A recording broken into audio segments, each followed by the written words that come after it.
Good morning everyone. आज हम बात करेंगे इंडिया चाइना बाउंड्री टॉक एक इम्पोर्टेंट इशू पर जिसका टाइटल है the harvest China want each one India can not afford.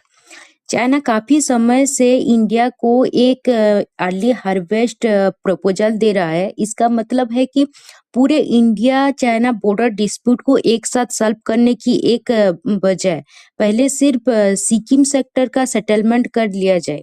लेकिन एक्सपर्ट का मानना है कि इंडिया को इस प्रपोजल को बहुत सावधानी से देखना चाहिए। इसका सबसे बड़ा रीजन है 2005 का इंडिया चाइना एग्रीमेंट, जिसमें क्लियरली कहा गया था कि बाउंड्री डिस्प्यूट का सॉल्यूशन पैकेज सेटलमेंट के रूप में होगा, यानी सभी सेक्टर को साथ में देखकर फाइनल एग्रीमेंट किया जाएगा।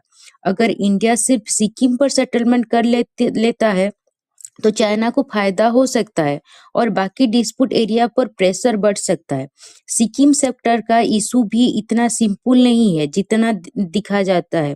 यहाँ डोकलाम और सिलीगुड़ी कॉरिडोर जैसे स्ट्रैटेजिक एरिया जज हुए हैं। सिलीगुड़ी कॉरिडोर को भारत का चिकन नेक भी कहा जाता है, क्योंकि ये रास्ता मेनलैंड इंडिया को नॉर्थ ईस्ट स्टेट से जोड़ता है। किसी भी गलत सेटलमेंट से इस एरिया की सिक्योरिटी पर असर पड़ सकता है।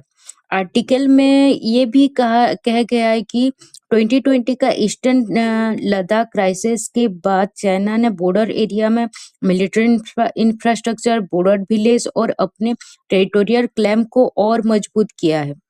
इसलिए इंडिया को किसी भी डिप्लोमेटिक प्रोग्रेस के नाम पर जबरदस्ती नहीं करनी चाहिए। ऑथर के अनुसार इंडिया को 3 बातों पर फोकस करना चाहिए। पहला, 2005 एग्रीमेंट का उनके फ्रेमवर्क को मजबूती से पकड़ते रहना और स्टैंडअलोन सिक्किम सेटलमेंट को एक्सेप्ट ना करना। दूसरा, लाइन ऑफ एक्चुअल कंट्रोल यानी कि LAC पर पीस और स्टेबिलिटी को किसी भी प्रोग्रेस की पहली स्टार्ट बनाना। तीसरा, चाइना के साथ कॉम्प्रहेंसिव और पॉलिटिकल लेवल पर नेगोशिएशन को आगे बढ़ाना, ना कि सिर्फ ऑप्टिक्स या दिखावे वाली प्रोग्रेस पर भरोसा करना। अंत में एडिटोरियल का मेन मैसेज ये है कि इंडिया को शॉर्ट टर्म डिप्लोमेटिक सक्सेस के चक्कर में long term strategic interest compromise नहीं करना चाहिए। चाइना के साथ बाउंड्री इशू का सस्टेनेबल सॉल्यूशन तभी पॉसिबल होगा जब पूरे डिस्प्यूट को एक साथ स्ट्रेटेजिक क्लैरिटी के साथ हैंडल किया जाएगा। Thank you so much.